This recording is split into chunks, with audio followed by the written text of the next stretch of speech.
I'm here with Stephen Munatones, founder of the World Open Water Swimming Association, or WOWSA, also a marathon swimming historian. We are just days away from the Tokyo Olympic Games, so we're profiling the 25 men and 25 women competing in the Olympic 10K marathon swim in Odaiba Marine Park. Today, we are talking about Daniel Delgadillo. Stephen, tell us about Daniel. Yes, Daniel, he realized his Olympic dream in the Olympic qualification race. He is one of the representatives of the Americas. He got through it with a continental slot. He's 31 years old, and for a 31-year-old to do an 8:07 800-meter freestyle is pretty darn fast. He's in that middle group where, you know, you're around at 8 minutes to 8:10 800-meter freestyle. Which means that he's going to hang with the group. He's going to hang with the top 20 people for about 4 to 5 loops maximum. And then he's going to get dropped. And then you're going to have the really, really top elite, the guys that are going after the Olympic medals. And then you're going to have a pack. I think it could be anywhere from 5 to literally 12 guys that are just in there. That's where Daniel will be.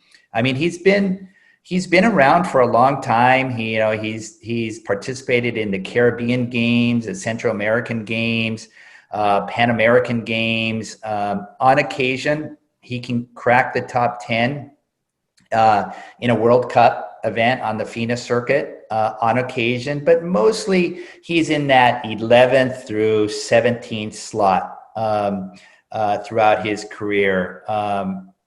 Great swimmer. He's been to the FINA World Championships. He does this 25K, race, the last World Championships. He got 17th in the 25K. He's been in, a bunch of races domestically in Mexico. He's participated in the mixed 5K relay. But he's always been sort of in that second tier, and everything to be proud of, certainly. He just, at the age of 31, he's finally representing his native country of Mexico.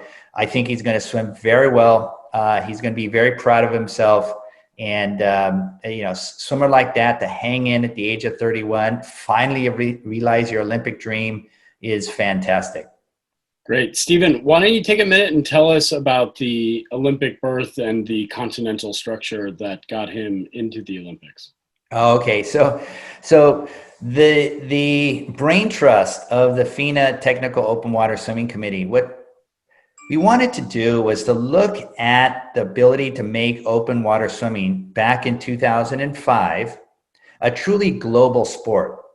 There's not a human on this planet that does not live near an open body of water. You may not know, if you ask 90% of people around the world, where is their nearest pool? Where is their nearest 50-meter competitive pool? Over 90% of people will have no clue where the nearest pool is. 100% of humans on this planet know where their closest body of water is, whether that's a lake, river, bay, you name it. So with that mentality, with knowing that most people have no clue where their nearest 50-meter pool is, but everybody on this planet knows where their closest open body of water is, wanted to make the entire Olympic 10K marathon swim representative of the globe.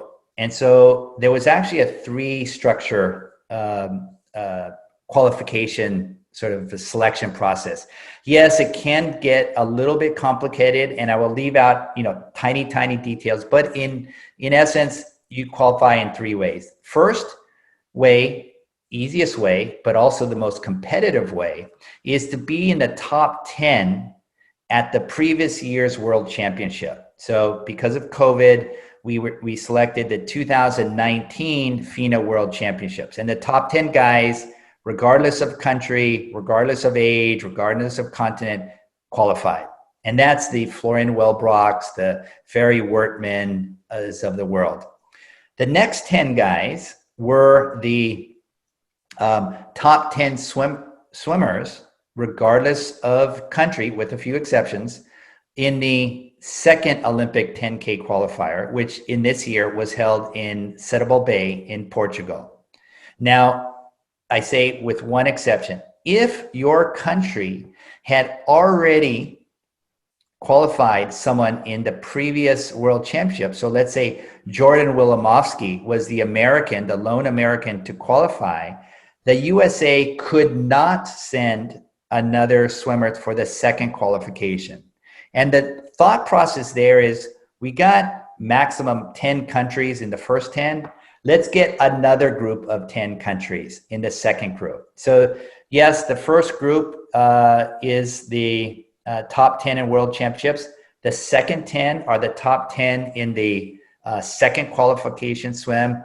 And then you have one swimmer, in this case, the Japanese male and female swimmer.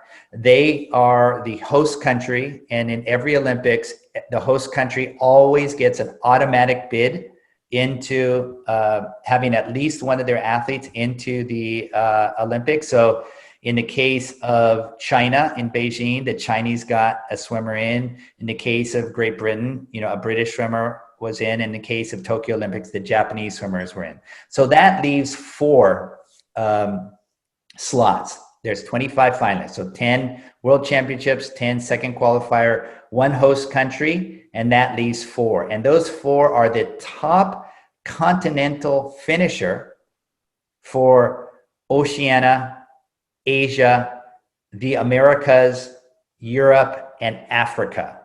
Now, you say, wait a second, there's 4 slots, 5 countries. But then the slot for, what was it? It was slot for, I forgot what continent.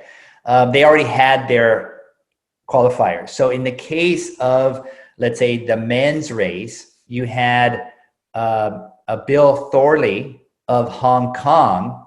He was the top Asian qualifier. Daniel Delgadillo, he was the top qualifier from the Americas. So that is North America, Central America, and South America.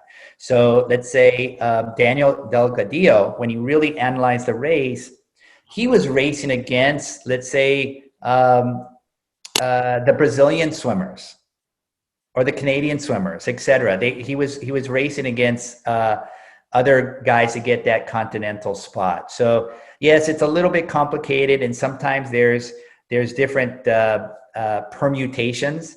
But all in all, that's what we have here at the Olympics and how Daniel got in.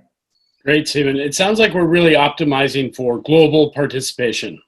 Absolutely. Great to see. Typically, when you look at the 25 finalists, it's anywhere from 22 to 23 countries that are represented. You don't have that in any other sport.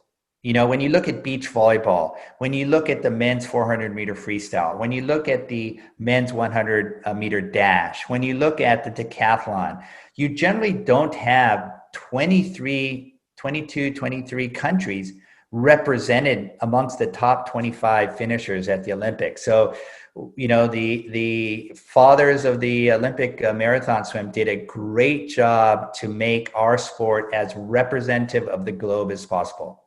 Well, I consider you one of those fathers, Stephen. So, final predictions for Daniel Delgadillo in Tokyo. If he finishes in the top 20, that would be great. That's a victory for him. I think he's seeded 21st. I think he holds that seed. Great. Thank you so much, Stephen. Appreciate it. Okay.